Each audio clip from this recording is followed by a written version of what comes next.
ఈ రోజు ట్రేడ్ ఎలా చేయబోతున్నానో చెప్తానండి. ముందుగా ప్రీవియస్ డే అనేది ఏమైందో తెలుసుకుందాం. ప్రీవియస్ డే అనేది మార్కెట్ అనేది ఫ్లాట్ ఓపెనింగ్ అనేది అయ్యిందండి. ఓపెన్ అయ్యి మార్కెట్ అనేది కిందకి అనేది వచ్చింది. ఇక్కడ చాలా మంది సెల్లర్స్ అనే వాళ్ళు వచ్చుంటారు. ఈ సెల్లర్స్ దీనికి మార్కెట్ అనేది పైకి అనేది వచ్చింది. ఇక్కడ 50% రీట్రేస్మెంట్ అనేది అయ్యిందండి. హై నుంచి లోకి ఫిబ్బేస్తే 50% రీట్రేస్మెంట్ అనేది జరిగింది. అలాగే డే లోని బ్రేక్ డౌన్ అనేది చేసింది. ఇక్కడ చాలా మంది సెల్లర్స్ అనే వాళ్ళు వచ్చుంటారు. ఈ సెల్లర్స్ దీనికి మార్కెట్ అనేది కంటిన్యూస్ గా పైకి అనేది వెళ్ళింది. ఇక్కడ ఈ లెవెల్ కింద చాలా సేపు కన్సల్టేషన్ అనేది అయ్యిందండి. మార్కెట్ చేసి ఇక్కడ చాలా మందిని సెల్లర్స్ అనేది ఇన్వైట్ అనేది చేసి బ్రేక్అవుట్ అనేది అయింది. కాబట్టి ఇక్కడ చాలా మంది బయ్యర్స్ అనే వాళ్ళు వచ్చుంటారు. ఈ బయ్యర్స్ దీనికి ఒకవేళ ఫ్లాట్ ఓపెన్ అయితే మనం సెల్లింగ్ సైడ్ అనేది ట్రేడ్ అనేది తీసుకుందాము. ఎందుకంటే ఇక్కడ బయ్యర్స్ ఉన్నారు. అలాగే ఈ బ్రేక్అవుట్ అనేది చేసింది కాబట్టి ఇక్కడ చాలా మంది బయ్యర్స్ అనే వాళ్ళు వచ్చుంటారు. అలాగే గ్యాప్ అప్ కేసులో మనం బయింగ్ సైడ్ అనేది ట్రేడ్ అనేది తీసుకుందామండి.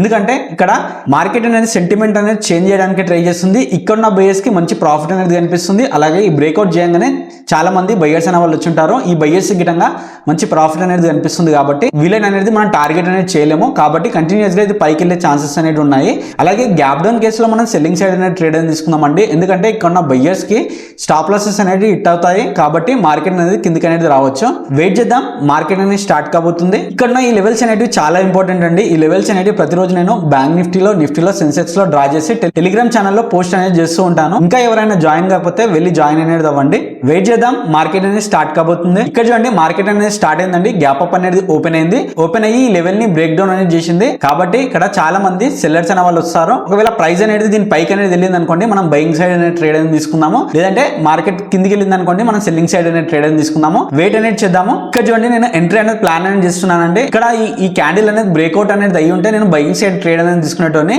కానీ ఈ క్యాండిల్ అనేది బ్రేక్అవుట్ అనేది కాలేదు. కాబట్టి ఇక్కడ నేను సెల్లింగ్ సైడ్ అనేది ఎంట్రీ అనేది తీసుకుంటున్నాను. ఇక్కడ నా ఎంట్రీ అనేది ట్రిగర్ అనేది అవుతుందండి. ఇక్కడ 140 పాయింట్స్ అనేది నా టార్గెట్ అనేది ఉంటుంది. 50 పాయింట్స్ అనేది నా స్టాప్ లాస్ అనేది ఉంటుంది.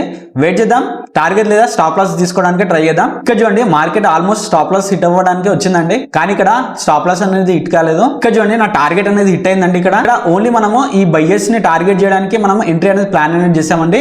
ఒకవేళ మార్కెట్ అనేది ఈ లెవెల్ పైకి వచ్చి ఉంటే, ఈ క్యాండిల్ ని బ్రేక్అవుట్ చేసి ఉంటే నేను బయింగ్ సైడ్ ట్రేడ్ అనేది తీసుకోవటం, క్యాండిల్ ని బ్రేక్అవుట్ అనేది చేయలేకపోయింది మార్కెట్.